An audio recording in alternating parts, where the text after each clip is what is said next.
Vou trazer o Davi Negreiros. Davi, seja bem-vindo. Daniel, desculpa, eu confundi com o sobrenome do teu pai. Conta para gente como é que está essa situação aí do Lofer, que o seu pai está passando, o ex-reitor, e mais outros 5 integrantes ali da UFRJ. O Nassif, acho que o Nassif está falando com outra pessoa. Seja bem-vindo, Daniel, querido.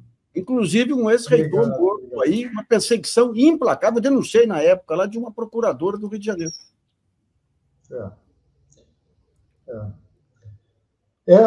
Vale, inclusive, a pena visitar um pouco, né, resgatar essa memória de como surge esse ataque covarde, né, tanto contra esses gestores, né, meu pai, inclusive, que foi reitor, mas que levou à morte, muito provavelmente, né, levou à morte precoce do Aloysio Teixeira, que teve um infarto fulminante no meio desses ataques difamatórios. E a origem disso, inclusive, é interessante porque o Aloysio morreu sem confirmar as nossas suspeitas de quem tinha conseguido produzir essa caça às bruxas tão forte, né? Nós suspeitávamos que todos esses ataques tinham relação com a intervenção que foi feita na Faculdade Nacional de Direito, no final dos anos 90, havia uma situação insustentável de professores que se utilizavam de vagas para substituto, para colocar amigos para dentro, uma direção questionável que se eternizava ali na faculdade, e a figura central ali era um professor chamado Agnello Maia, que até faleceu de Covid no início da pandemia, mas naquele momento ele intimidava os alunos, inclusive teria agredido um aluno, e isso motivou a intervenção do Aloysio na Faculdade Nacional de Direito, que demite, né, remove esse professor Agnello, que era famoso, inclusive, pelas suas campanhas preconceituosas. Uma delas que fica famosa é que ele era o grande campeão contra a parada gay, né, e se dizia perseguido pelo movimento homossexual dentro da universidade. Então, isso foi, inclusive, utilizado por ele para denunciar a intervenção, como se fosse uma grande conspiração LGBTQI contra ele. E esse professor ele acaba saindo e a gente não tinha certeza se ele tinha sido capaz de promover esse ataque todo. Depois, na sentença e no processo criminal, é que a gente vê que ele aparece como principal testemunha. Tá? Então, a gente acabou confirmando que a origem está ali. Olha, eu estou com uma matéria aqui de 2012. Isso aí deu denúncia no Fantástico e tudo. O que é a acusação? A acusação foi que a UFRJ fez um acordo com o Banco do Brasil. E o Banco do Brasil, como contrapartida, pagou 40 e tantos milhões aí para uma fundação. E daí vai a CGU, que estava, na época, dentro desse lavajatismo e tudo, e acusa a UFRJ de ter privilegiado o Banco do Brasil. Ou seja, uma instituição federal que faz um acordo com o Banco Federal. E esse foi o motivo para a denúncia, que pegou depois... Que acaba que, no final, essa tese é muito comum no lawfare brasileiro, né, criminalizar o uso das fundações universitárias. A relação do Banco do Brasil com a UFRJ acaba saindo. O que eles acabam criminalizando, e aí é mais absurdo até porque é a mesma tese que pega o Cancelier, né, de que estão usando fundações para desviar recursos. Isso é o que a Érica Marena, né, a delegada, alega na conversa com o Deltan. Estão usando fundações para desviar dinheiro. A mesma coisa que usaram contra o Mulholland, né, na UNB, mesma maluquice. Só que no caso da UFRJ é mais biruta, porque eles em nenhum momento mostram, nem sustentam qualquer acusação de que havia benefício para os gestores. Então, o que fica criminalizado, eles chamam de desvio no Fantástico, é a transferência do dinheiro para a fundação, que é um absurdo, porque a fundação só existe para gastar em nome da UFRJ. Né? Seria como criminalizar o Nassif por transferir dinheiro do bolso direito para o bolso esquerdo. ou da conta corrente para poupança. Daniel, aliás, o Nassif também sofre perseguição judicial. Sim, a gente ele está nessa lista também, pode até entrar no manifesto ali. Deixa eu só me despedir e liberar a Escila Menezes. Escila, obrigado, viu, pelo carinho, pela vinda aqui. Você vai voltar várias vezes e a gente vai fazer um barulho importante aí junto com a BJD. Parabéns pelo teu trabalho, pelo seu trabalho também no campo da cultura. Não deu para a gente falar hoje, mas na próxima a gente fala. Beijo para você. Bom, um beijo, um abraço, obrigada. Eu vou só fazer um comentáriozinho aqui, que estou coçando a língua. Eu acho o seguinte, o que a gente percebe no que falou Daniel, no que falou Nassif e você, Conde, é que essa cultura do lavajatismo, ela vai dar uma atualizada numa tradição, que essa tradição é profundamente dissociada da população, do povo, e sem compromisso com o processo democrático que existe no sistema de justiça e, infelizmente, em especial dentro do judiciário. Tá? Então, a gente tem que, antes de mais nada, trazer a reflexão sobre esses valores fundamentais, né, relacionado ao que realmente é a justiça, ao que realmente é valor republicano, né, o que é o cuidar da coisa pública. E eu vejo também, além dessa metodologia que a gente falou aqui, né, que é uma metodologia arrogante, snob e autoritária, né, e desrespeitosa com a própria legislação do direito e a própria segurança do direito, né, a gente vê uma outra coisa, a vontade justamente de carimbar como condenado, como dentro de um imaginário popular, como desonesto, não só pessoas, mas projetos e instituições. É muito interessante que você, pela fala do Daniel, você está vendo que são instituições da educação, são instituições públicas condenadas, sempre como se fossem desonestas. Olha, o que seria da população vulnerável no Brasil se não fossem essas mínimas ações das instituições públicas como universidades? O que, por exemplo, um hospital público universitário faz de grandioso para a população, e sem contar outras tantas questões. Então, a gente tem que fazer esse enfrentamento e trazer a população e disputar, do mesmo jeito que a população compreendeu a grandeza e a importância do SUS, porque o SUS salva a minha vida, mesmo que eu nunca use o SUS, nós precisamos disputar essa cultura de defesa da democracia e de direitos humanos, senão todos nós estaremos em risco. Um grande beijo, abraço, Nassif, Daniel, você, Conde, e um abraço especial a Eugênia, que é uma pessoa que eu admiro muitíssimo, mulher de grande coragem e querida, maravilhosa. Um grande abraço para todo mundo. Obrigado, Escila. A gente vai seguir aqui, vamos seguir com o Daniel. Daqui a pouco está chegando a Maíra Goulart também. Deixa eu só trazer... O pessoal está pedindo para eu ler superchat aqui. Só um instantinho. Eu vou ler aqui, calma. O pessoal está falando, você não lê superchat?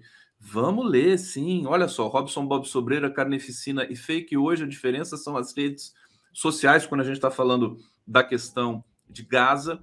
Hussein Brasil, a Lava Jato é o maior crime, especializado em corrupção, ativa e passiva, extorsão mediante tortura, chantagem, lavagem de dinheiro, peculato e falsificações. E o Fernando Baia está dizendo aqui, Nassif não lê superchat, boa tarde, Hussein Conde. O Nassif não lê superchat, mas eu leio. O Nassif, deixa eu só perguntar, apresentar, aliás, porque assim, a gente tumultuou um pouco aqui, mas eu vou apresentar para quem não conhece o Daniel Negreiros Conceição, professor de macroeconomia e economia do setor público do Instituto de Pesquisa e Planejamento Urbano e Regional da Universidade Federal do Rio de Janeiro, foi presidente do Instituto de Finanças Funcionais para o Desenvolvimento, é filho do ex-reitor Carlos Levi e organizou o manifesto em defesa dos 5 servidores da UFRJ vítimas de lawfare. Eu queria que você falasse um pouquinho do manifesto para a gente. Como é que você organizou? Pois é, então, esse, na verdade, foi mesmo uma iniciativa minha, né? Os 5 estavam ainda muito discretos na sua defesa, até porque confiam ainda, e seguem confiando, de que, na segunda instância, né, os absurdos da sentença de primeira instância sejam revistos e revertidos, né? Realmente a sentença de primeira instância é muito falha, depois vale a pena a gente mostrar os absurdos que são defendidos ali como tese, que nascem dos absurdos das acusações do MPF, desqualificados de maneira categórica pelo TCU e pela CGU, que fizeram a investigação verdadeira, né, desse contrato que acabou criminalizado. Então, eu achei, né, que a configuração ali, principalmente porque esse é um julgamento na segunda instância que já foi anulado uma vez, e o relator havia dado um voto muito ruim, né, que parecia não ter levado em conta todas as provas que foram trazidas da inocência dos servidores e da absoluta legalidade do contrato, né? O voto do relator mantinha ali os erros da juíza da primeira instância. Então, eu achei importante denunciar essa sentença absurda na primeira instância para que a gente, pelo menos, criasse aí uma mobilização em defesa de um julgamento justo, razoável, compatível com as provas que foram trazidas, né? Então, por isso veio esse manifesto. É um manifesto que se declara em apoio aos servidores, mas principalmente defendendo que o julgamento na segunda instância leve em conta as provas e os fatos irrefutáveis, né, que estão sendo trazidos e que na primeira instância não foi feito. Se você quiser depois, são 3 erros assim inacreditáveis mesmo, erros assim do nível de não saber interpretar um texto básico, é o que aconteceu na primeira instância. Nassif, fazer o fechamento aqui com o Daniel. Tá. Olha, nesse mesmo período aí houve uma denúncia contra o Colégio Pedro II. E a denúncia era baseada numa reportagem, num comentário, num post do Reinaldo Azevedo, que dizia que o PSOL tinha tomado conta do Pedro II, que estavam discutindo política nas salas de aula. Ou seja, se teve um período, esse período que pega aí as universidades, nós tivemos nas eleições de 2018, na véspera, 10 universidades federais invadidas pela polícia militar, comandadas pelos presidentes dos tribunais regionais eleitorais. Ou seja, uma coisa que aconteceu, Conde, se você pega o bolsonarismo foi a reta final. O que aconteceu antes do bolsonarismo foi pior. O bolsonarismo foi legal porque escancarou. Então você não podia mais se esconder atrás de um suposto legalismo, né? Eu tenho um mapa aqui, depois eu vou mostrar numa dessas nossas reuniões, um mapa que eu fiz de todos os abusos que ocorreram no período lá. Uma coisa indecente mesmo. Então, olha, queria dar minha solidariedade ao Daniel, ao pai dele, lembrar o Aloysio Teixeira aí, foi vítima desse pessoal, e lembrar que o lavajatismo não foi só aqueles desvairados de Curitiba, não. Pegou todo o sistema de controle, CGUs e tudo aí. Daniel, só para a gente terminar aqui, eu queria que você falasse em que pé que está essa questão do processo. A gente pode acompanhar, quer dizer, o Jornal Globo está cobrindo essa questão para a gente acompanhar e ver o desfecho disso, né? Como é que está o horizonte para a gente?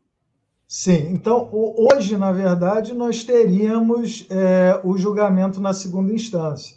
Estamos aguardando aí para ver pelo menos o início desse processo. E aí nós levamos apontamentos dos absurdos da sentença da primeira instância, porque na primeira instância a juíza, o que ela acaba criminalizando é o pagamento da taxa de administração que ressarce os custos da FUSB, da Fundação da UFRJ, em troca dos serviços. E ela inventou, a partir das acusações do MPF, que não teria havido esse serviço, o que é, primeiro, materialmente impossível, né? Como é que você realiza 339 obras e 1.000 eventos acadêmicos sem serviços da Fundação, que era a única entidade que estava acompanhando isso? 339 obras, a UFRJ não tem nem perto da condição técnica e material para acompanhar, tá? Então, por que a juíza interpretou isso?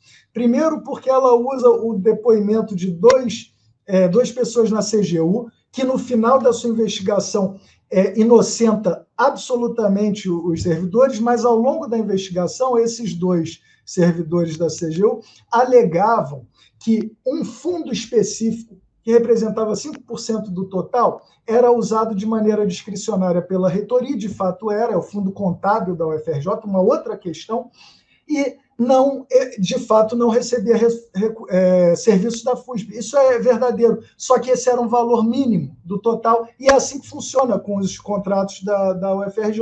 Uma parte vai para o fundo contábil para ressarcir a própria UFRJ. Isso não tem nada de ilegal. Ela não entendeu nada e achou que eles estavam denunciando o todo do contrato. Esse é um dos erros, é até o menos grave, porque depois ela pega o TCU, que simplesmente, ao final do contrato, como há uma mudança de interpretação, a última parcela é devolvida ao UFRJ e a FUSB deixa de prestar serviços. Só que havia um troco, um restante, além dessa última parcela, que sobrou na conta da FUSB. Tipo, eu peço para você fazer compras para mim, sobra um troco, o que você faz? Devolve. O TCU falou, olha, esse troco precisa ser devolvido. A juíza olha essa devolução, que estava claro, a TCU diz, devolve-se o saldo livre. A juíza interpreta que isso era uma punição, uma multa, obrigando a FUSB a devolver a taxa de administração, que não tinha nada a ver com a coisa. Tá? Ela interpretou tudo errado e aí usa isso como sua principal prova de que houve recursos desviados, quando, na verdade, o TCU aprova o pagamento da taxa de administração, nunca questionou esse pagamento e leva em conta o pagamento da taxa de administração para calcular o troco. O troco foi devolvido antes até do TCU mandar devolver. Então, assim, é um nível de insanidade que só é superado pelo último erro. Porque, na verdade, meu pai não era o reitor na época do contrato. Ele era pró-reitor, trabalhava com o Aloísio. Só que como o Aloísio morre, e ela devia estar numa sanha muito grande de pegar algum reitor na sua condenação, porque estava disputando com Bretas para ver quem seria o protagonista da Lava Jato no Rio, ela acaba utilizando, então vamos condenar esse reitor, e se refere ao meu pai como reitor da época, para provar a suposta responsabilidade dele no caso todo, porque como reitor ele era responsável por acompanhar o contrato. É tudo um absurdo tão grande que me deixa assim até constrangido de ter que lidar com isso ainda na segunda instância, porque são erros que, se fosse um aluno meu, né, eu estaria, olha, senta aqui, vamos conversar, porque isso aqui não dá para ser apresentado. Os erros, se essa sentença fosse um trabalho de redação e interpretação de texto do lavajatismo, inclusive o Sérgio Moro cometeu um para criticar a prova do Enem ontem, né? Então a gente sabe que essa questão realmente é muito difícil. Daniel, querido, brigadíssimo aqui pela sua presença, por trazer essa questão aqui para a gente. Vamos acompanhar, vamos continuar acompanhando. Peço para você também nos avisar, a hora que se tiver alguma novidade nesse caso, para a gente destacar aqui e trazer à luz para a comunidade. Parabéns pelo trabalho. A gente vai receber agora aqui a Maíra Goulart, que também está a par dessa questão que está acontecendo com o seu pai, né, o reitor, o ex-reitor. Ele era pró-reitor de coordenação, como é que era? Sim, de planejamento. De planejamento. Era pró-reitor no Aloísio, depois foi eleito reitor na sequência do Aloísio, né? Foi o sucessor do Aloísio. Mas não era o reitor na época do contrato. E depois a gente vai chamar o Daniel aqui para falar de economia, né, Nassif? Isso aí. Professor de economia, macroeconomia. Eu vou pedir também, me despedir aqui. Maíra, prazer te conhecer. E estou precisando sair, que eu estou com outro compromisso aqui. Conde, abração aí. Obrigado, Daniel. A gente segue aqui com a Maíra. Deixa eu colocar aqui a vinheta para fazer a transição. Vamos lá. Obrigado, Daniel. Obrigado, Nassif.